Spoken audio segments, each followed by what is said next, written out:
Julian Thorne felt the cold, not as a temperature, but as a presence. It seeped through the fine wool of his overcoat, a bespoke garment that cost more than most people's cars, and settled deep in his bones. It was a familiar cold, one that had lived inside him for 5 years, a permanent winter in his soul that no amount of wealth or success could ever thaw. The park was dusted in a fresh layer of snow, each flake a perfect crystalline ghost that landed silently on the dark branches of the skeletal trees.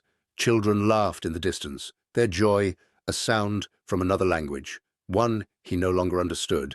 He sat on a bench, the ironwork frigid beneath him, and stared at the empty space beside him.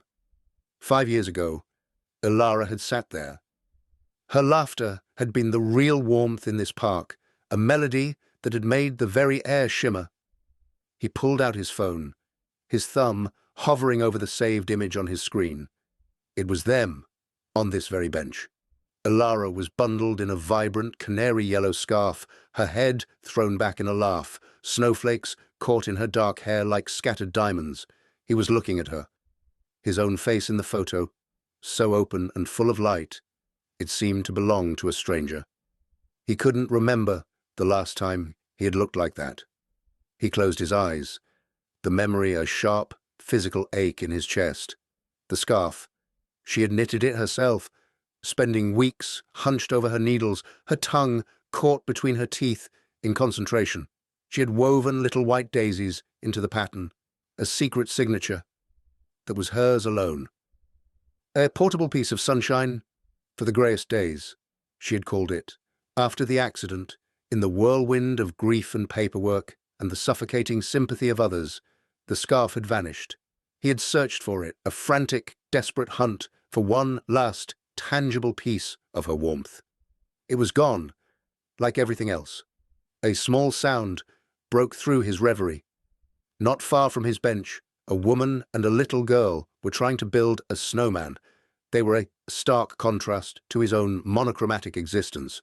The woman's coat was a faded burgundy, well-worn but clean, and the little girl was a bundle of pink and purple. They didn't have much snow to work with, and their creation was lopsided and small, but their efforts were filled with a gentle, focused joy that made Julian's heart clench. The woman, he noticed, had a kind face, though there were faint lines of worry etched around her eyes. She shivered, pulling her thin coat tighter around her neck, which was bare to the biting wind. He was about to look away, to retreat back into the sterile comfort of his memories, when a sudden, fierce gust of wind swept through the park. It rattled the trees and sent a flurry of snow swirling through the air. The woman, Clara, gasped as the wind tore at the tote bag resting by her feet, flipping its canvas top open. A flash of brilliant color was snatched from within and sent tumbling across the pristine snow, an errant sunbeam in the white landscape. It was a scarf, a canary yellow scarf. It tumbled and danced on the wind, a bright, cheerful flag of defiance against the gray day, before coming to a soft rest just inches from the toe of Julian's polished leather shoe. His breath caught in his throat. It couldn't be. The world narrowed to that single point of color against the snow. The wool was thick and soft, the yellow so vibrant it almost hurt to look at. And there, woven into the fabric with delicate, loving stitches, were small white daisies. He didn't feel himself move. It was as if some force outside of his own will compelled him to bend, his gloved hand reaching out. The moment his fingers touched the soft yarn, a jolt, electric and warm, shot up his arm. It felt like her. It felt like home. And he lifted it, the material impossibly familiar in his hands. It smelled faintly of lavender and cold air, not of Ilara's perfume, but the texture, the weight, the very soul of it was the same. He looked up, his gaze locking with the woman's. She was staring at him, her expression a mixture of surprise and concern. Before either of them could speak, the little girl, who couldn't have been more than 6, broke away from her mother's side. She trotted right up to him, her pink boots crunching in the snow, her small face tilted up to his. She had wide, inquisitive blue eyes that seemed to see right through the expensive coat and the carefully constructed walls he had built around himself. She saw the man on the bench, the man who was cold inside. "Are you lost?" she asked, her voice clear and high. It was such a strange, simple question, yet it struck him with the force of a physical blow. He was lost. He had been lost for 5 years, wandering through the echoing halls of his own life. The little girl seemed to take his silence as an answer. She took a small step closer, her expression turning serious and sympathetic. "It's okay," she said, her voice dropping to a conspiratorial whisper. "My mummy gives the best hugs. When people are sad, you can borrow one." The woman, Clara, hurried forward, her cheeks flushed with a mixture of cold and embarrassment. "Lily, I'm so sorry, sir. Come back here, sweetheart. You can't bother people." She reached for her daughter's hand, her eyes darting from Julian's unreadable face to the yellow scarf he was still clutching, as if it were a lifeline. "Oh," she breathed, her gaze softening. "My scarf. Thank you." Julian found his voice, though it came out rougher than he intended, scraped raw by years of disuse. "Where going?" he began, clearing his throat. "Where did you get this?" He held it out, the question hanging in the frozen air between them, heavy with a significance she couldn't possibly understand. Clara looked confused by his intensity.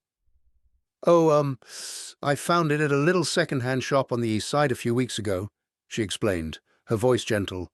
"It looked so warm, and Lily loved the color. It was a lucky find." She reached for it, but her hand hesitated when she saw the look in his eyes. There was a storm there, a maelstrom of emotions he couldn't hide. A lucky find. The words echoed in Julian's mind. Ilara had been a passionate supporter of a women's shelter on the east side. In the weeks before the accident, she had been clearing out her closet, packing boxes for donation. He had come home one day to find her sealing a large cardboard box filled with clothes and accessories. He'd offered to take it for her, but she had insisted on doing it herself, a small act of independence in a life that was becoming increasingly fragile. He had never thought about that box again, until now. He looked from the scarf to the woman, Clara, and then to the little girl, Lily, who was now shivering visibly, her small body trembling. A flicker of something other than grief stirred within him. It was a protective instinct, a primal urge to shield this small, cold child from the harshness of the wind. He saw Clara pull her own thin coat tighter around her daughter, a futile gesture against the biting air. "Please," Julian said, the word emerging with surprising force. "There is a cafe across the street. Allow me to buy you both a hot chocolate to warm you up." He looked directly at Clara, his gaze imploring. "It's the least I can do." Clara hesitated, a flicker of uncertainty crossing her face. He was a stranger, a wealthy man in an expensive coat, and she was a single mother who had learned to be cautious. But there was a raw vulnerability in his eyes, a desperate plea that went far beyond a simple offer of a warm drink. And Lily was so cold. She nodded slowly. "Okay," she said softly. "Thank you." The cafe was a haven of warmth and light. The air smelled of coffee and cinnamon, a stark and welcome contrast to the sterile cold of the park. Julian led them to a quiet booth in the corner, away from the main bustle of the lunch crowd. The yellow scarf lay on the polished wood of the table between them, a silent, vibrant testament to the strange fate that had brought them together.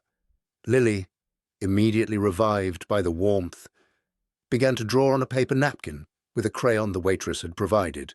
She hummed a tuneless little song to herself, utterly content. Julian watched her, a faint, unfamiliar feeling stirring in his chest. It was a ghost of a smile, a muscle he hadn't used in years. He and Clara sat in a slightly awkward silence as they waited for their drinks. He didn't know what to say. How could he explain the significance of a simple knitted scarf? How could he articulate the chasm of loss it represented and the impossible flicker of hope it had just ignited? Clara spoke first, her voice quiet. "You seemed very surprised to see the scarf." It wasn't an accusation, just a gentle observation. Julian looked down at his hands, which were wrapped around a mug of black coffee he hadn't touched. "My wife," he began, the words feeling foreign on his tongue. She had one just like it, exactly like it. She made it herself. Understanding dawned in Clara's eyes, and with it, a wave of profound empathy. "Oh," she said, her voice filled with a genuine sorrow that soothed something raw inside him. "I'm so sorry, I didn't mean to." "No," he interrupted gently. "It's not your fault. It was a shock. A good one, I think." He looked at the scarf again. "I thought it was lost forever." The hot chocolates arrived, topped with extravagant mountains of whipped cream that made Lily gasp with delight. As she focused on her treat, a small, sticky universe of her own, the conversation between the adults began to flow more easily. Julian learned that Clara was a freelance artist, an illustrator of children's books, whose talent was far greater than her income. She spoke of her work with a quiet passion, her face lighting up as she described the magical worlds she created with watercolors and ink. He learned she had raised Lily alone, navigating the challenges of single motherhood with a resilience that he found deeply admirable. Clara, in turn, learned small things about him. He didn't speak of his wife again, not yet, but he spoke of his company, Thorne Industries, with a kind of weary detachment. He spoke of the long hours, the endless meetings, the crushing weight of responsibility. She saw a man who had everything the world deemed important, yet seemed to possess none of the joy that came with it. She saw the profound loneliness in the way he watched Lily, a deep, hollow ache that his wealth could not fill. That first meeting in the cafe stretched from 1 hour into 2. When it was finally time to leave, a strange reluctance settled over all of them.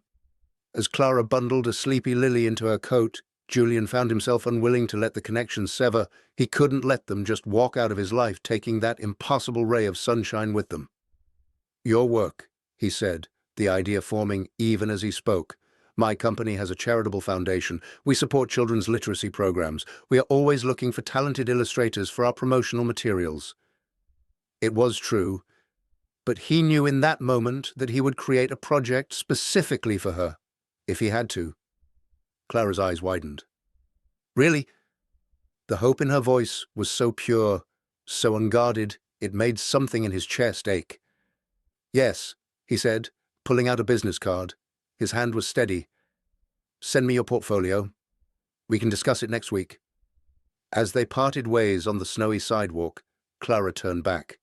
"You should keep the scarf," she said, her voice soft but firm. "It clearly means more to you. It belongs with you." Julian looked down at the vibrant wool in his hand. He wanted to.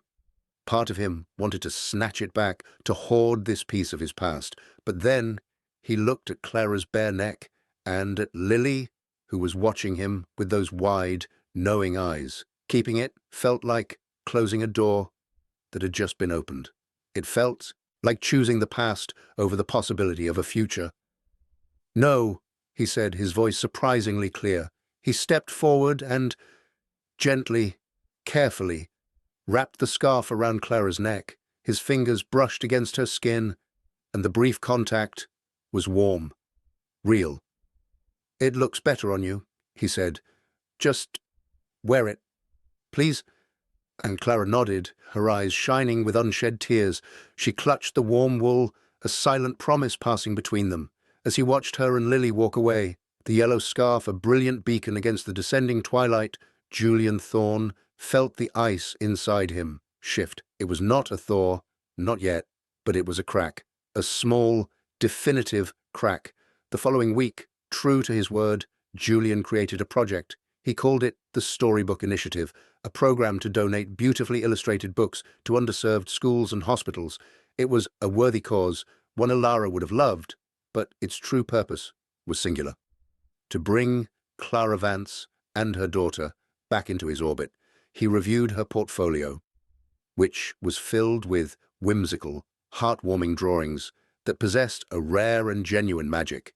He offered her a contract that was far more generous than she could have imagined, providing her with a stability she hadn't known in years.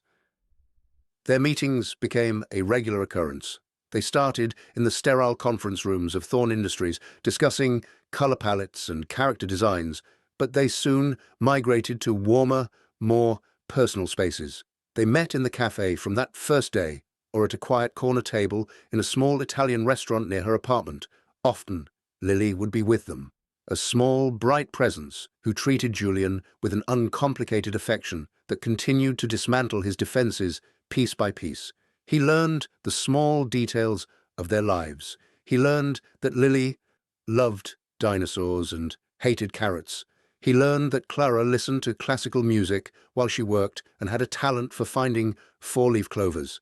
He found himself looking forward to their meetings with an eagerness that was entirely foreign to him. The grey fog that had shrouded his existence for 5 years began to thin, allowing small, sharp shafts of colour to pierce through.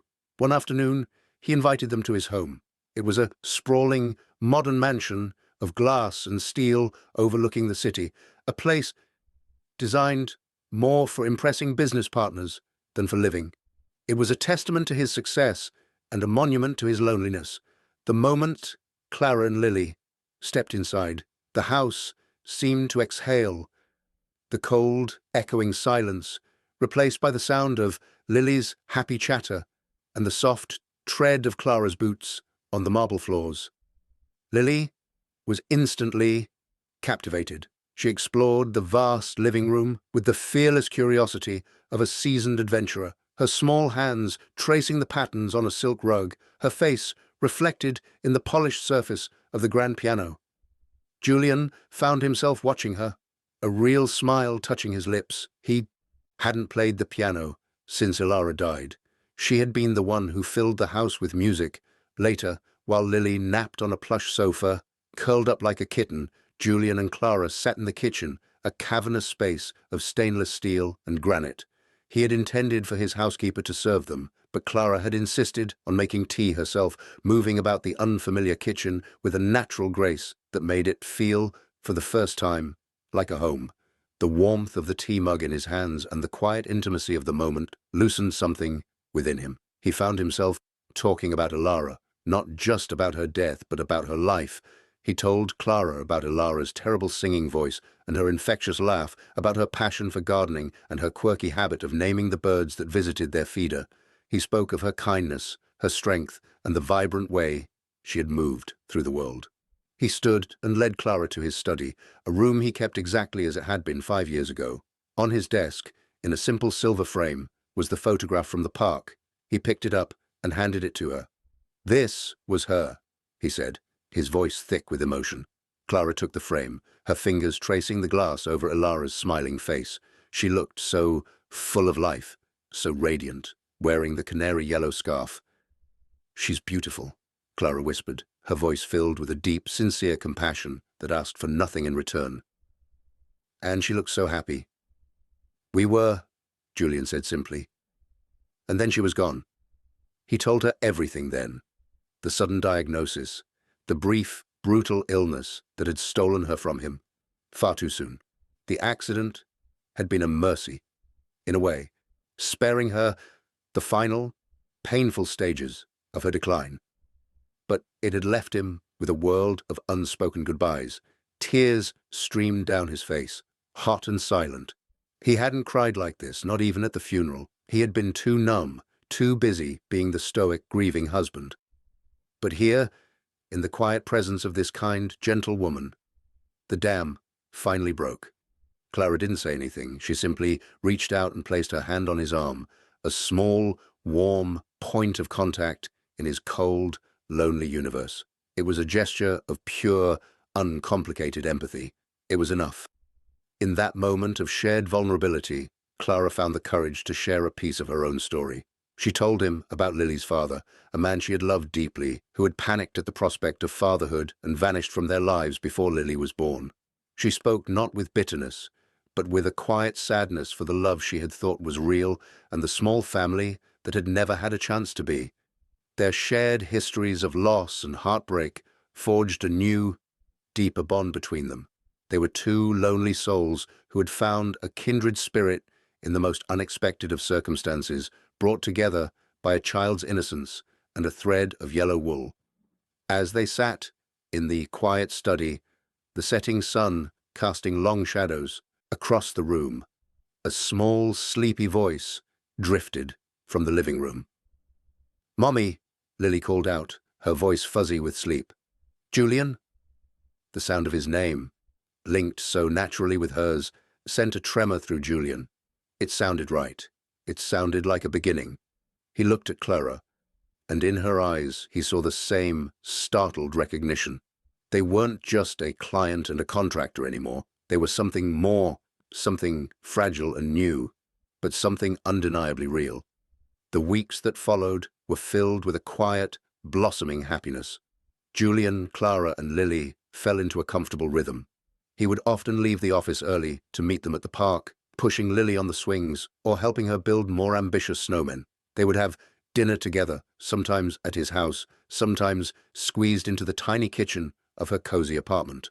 The stark, minimalist spaces of his mansion began to soften, cluttered with Lily's drawings, taped to the refrigerator, and a stray pink mitten left on the entryway table.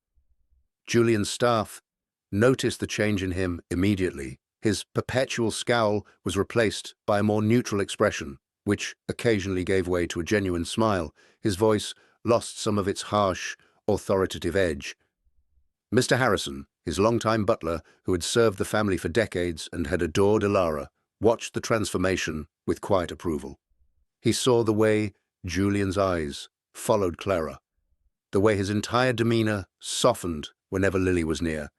He saw life returning to the empty house. Julian felt it too. He felt lighter.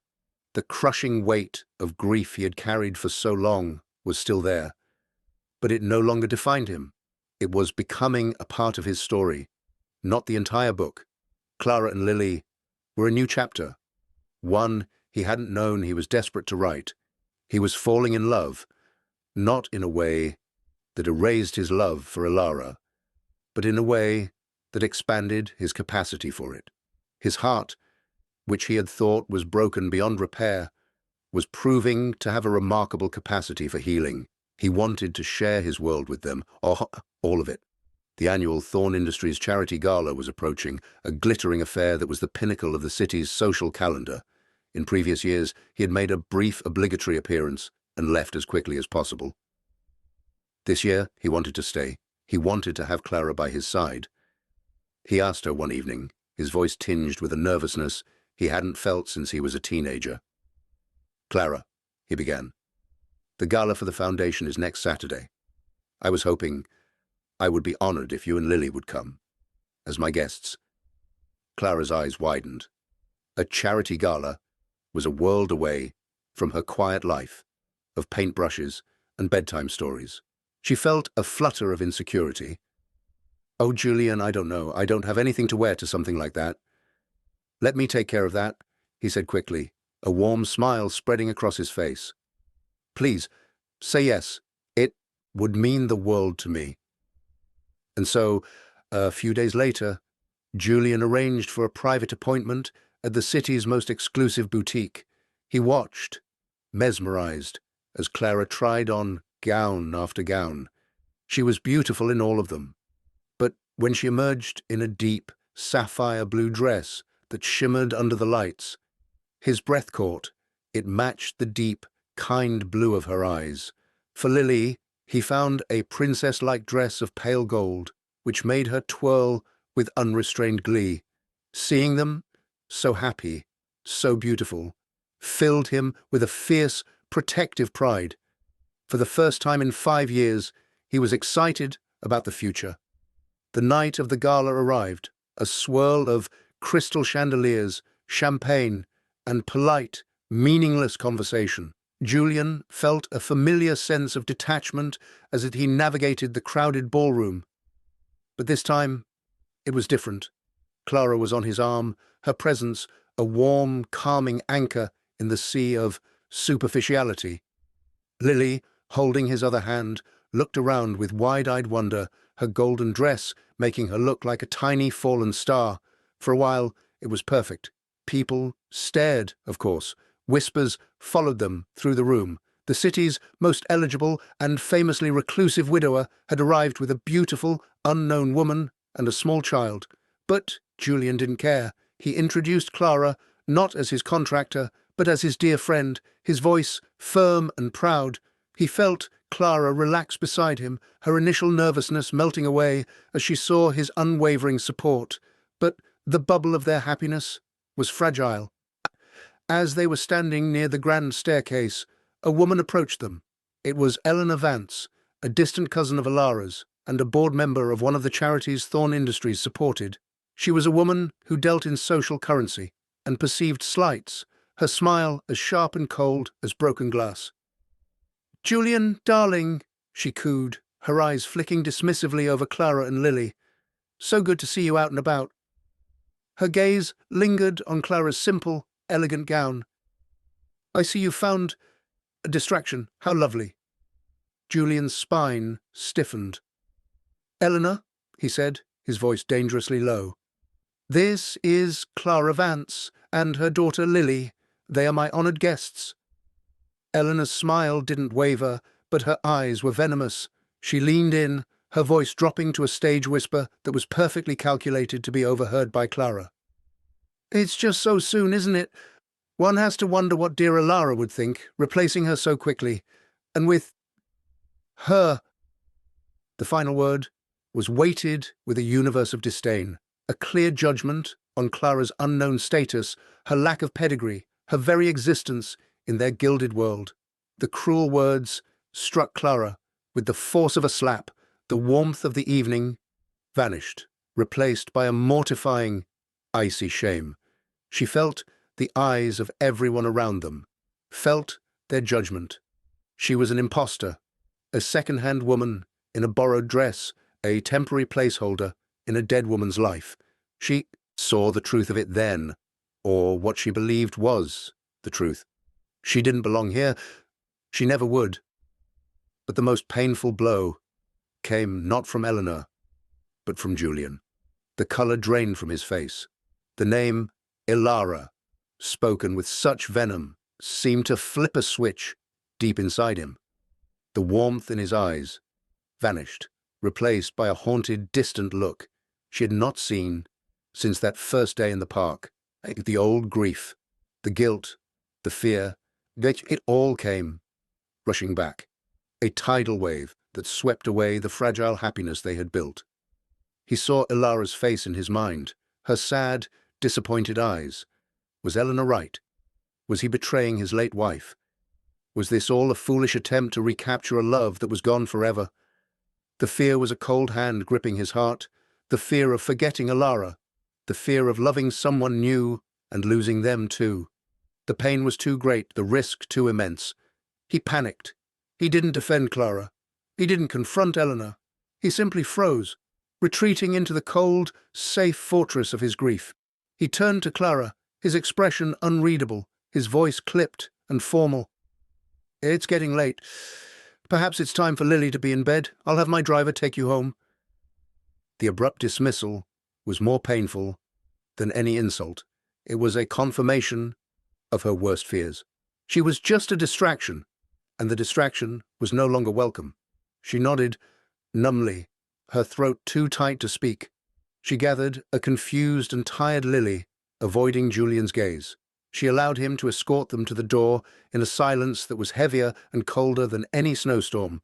As the limousine pulled away from the glittering facade of the hotel, Clara stared at her reflection in the window, the beautiful sapphire dress feeling like a costume for a role she had failed to play. The dream was over. The days that followed were a special kind of hell for Julian. He threw himself back into his work, his schedule filled with back-to-back meetings and endless reports. He was the wounded executive. Once more, his demeanor colder and more remote than ever before. His employees, who had grown accustomed to his recent thaw, now tiptoed around him, speaking in hushed tones. But the work was no longer a sufficient distraction. The silence in his massive house was no longer peaceful. It was suffocating. Every empty room screamed her absence, not Alara's absence. That was a familiar, chronic ache. This was a new, acute pain. It was Clara's absence. It was Lily's absence. He replayed the scene at the gala over and over in his mind. He saw the hurt and confusion in Clara's eyes, the way her shoulders had slumped in defeat. He had let his fear and guilt paralyze him. He had let a cruel woman's words poison the most beautiful thing that had happened to him in 5 years. He had pushed her away, recreating the very isolation he had so desperately wanted to escape. Clara, meanwhile, tried to piece her heart back together. She finished the illustrations for the Storybook Initiative, pouring all of her pain and disappointment into her art. The whimsical characters now had a touch of melancholy in their eyes, the vibrant landscapes a hint of shadow. She worked with a frantic energy, needing to complete the project so she could make a clean break. She told herself it was for the best. She had been foolish to believe she could fit into his world. She was a single mother, an artist who lived in a small apartment, and he was Julian Thorne. Their worlds had only been meant to overlap for a moment. She sent the final illustrations to his office via courier, along with a polite, formal note thanking him for the opportunity and officially concluding her contract. She ignored his calls, her heart aching with each ring. She couldn't speak to him. She didn't have the strength to hear his polite excuses or his gentle letdown. It was easier to just let it end. Julian grew more desperate with each unanswered call. He drove to her apartment one evening, but he saw her through the window, playing with Lily on the floor, and he couldn't bring himself to knock. What could he say? He had hurt her, and he didn't know how to fix it. He was a man who could solve complex corporate mergers and navigate treacherous market fluctuations, but the landscape of the human heart was a territory he was utterly lost in. The turning point came from an unexpected source. Mr. Harrison, his butler, found him one evening brooding in his study, staring at the photo of Alara. The older man entered quietly, placing a tray with a single glass of whiskey on the desk. He did not leave. "Sir," Mr. Harrison began, his voice respectful but firm. "I knew Mistress Alara for many years. She was a woman full of life and love, and her greatest wish was for you to be happy." He paused, letting the words sink in. "She would not want you to live your life in a museum of memories, sir. She would want you to build new ones." Julian looked up, his eyes filled with a tormented guilt. "I feel like I'm betraying her." "Is it a betrayal to let your heart heal?" Mr. Harrison countered gently. "Or is it the greatest tribute to the love she gave you, to show that it made you capable of loving again?" The butler's simple, profound wisdom cut through Julian's fog of self-pity. After Mr. Harrison left, Julian sat alone in the silence. His gaze fell upon a piece of paper sticking out from under a stack of mail on his desk. He pulled it out. It was a drawing Lily had made during one of her visits. It was a simple, childish drawing of 3 stick figures. One was very tall, labeled Julian. One had long brown hair, labeled Mommy, and the smallest one in the middle was labeled Me. They were all holding hands under a giant smiling sun. At the bottom, in wobbly backward letters, Lily had written a single phrase, "My new family." A sob tore from Julian's throat. It was a sound of utter heartbreak and sudden, blinding clarity. He wasn't replacing his old family. He was being given the chance to have a new one. Lily's innocent, hopeful drawing showed him the truth. His fear of losing love again was about to make him lose the very people who were teaching him how to live again. He realized, in that shattering moment, that the greatest betrayal to Alara's memory would be to let the love she taught him die with him. He didn't hesitate. He grabbed his coat and car keys and ran from the house, the drawing clutched in his hand. He drove through the city, his mind clear and focused. He knew what he had to do. He knew what he had to say. It was snowing again, the flakes, soft and fat, blanketing the city in a hush. He found Clara's apartment building and took the stairs 2 at a time. He knocked on her door, his heart hammering against his ribs. When she opened it, her face was pale, her eyes shadowed with sadness. She was holding a small cardboard box filled with art supplies. She was preparing to retreat, to pack away the pieces of her life that had involved him. "Julian," she whispered, her voice barely audible. "I'm a fool, Clara," he said, the words rushing out of him, raw and unfiltered. "I'm an idiot and a coward. What happened at the gala? I have no excuse. I panicked. I let my past, my fear speak for me, and I hurt you. I am so, so sorry." He took a step closer, his eyes pleading with her. "The truth is, my life was nothing before I met you. It was a black and white film on a loop. You and Lily. You brought the color back. You brought the music back." He held up the drawing. "This is my future. If you'll have me, this is what I want." Tears welled in Clara's eyes as she looked at her daughter's drawing. "I love you, Clara," he said, his voice breaking with the force of his emotion. "I'm not trying to replace what I lost. I will always love Alara. But my heart has made room. You are my future. Please don't leave. Let me build a life with you. With you and Lily." He finally said the words he had been too afraid to even think. "Let me be a family with you." Clara stared at him, at the raw, desperate hope on his face. She saw the truth of his words, the depth of his regret, the love she felt for him. The love she had tried so hard to suppress rose up to meet his. She dropped the box, its contents scattering unnoticed at their feet, and stepped into his arms. He held her tight, burying his face in her hair, breathing in the scent of her as if it were air itself. In the doorway of a small apartment, surrounded by the quiet falling snow, a broken man and a resilient woman chose to build a new beginning. 1 year later, the sun shone brightly on a world covered in clean, white snow. The park was the same, yet entirely different. Julian was on his knees, his expensive trousers soaked, laughing as he helped Lily roll a giant snowball for the base of a snowman. His face was no longer a mask of grief. It was open and alive, etched with laugh lines he hadn't had a year ago. Clara stood watching them, her hands tucked into the pockets of a new, warm coat.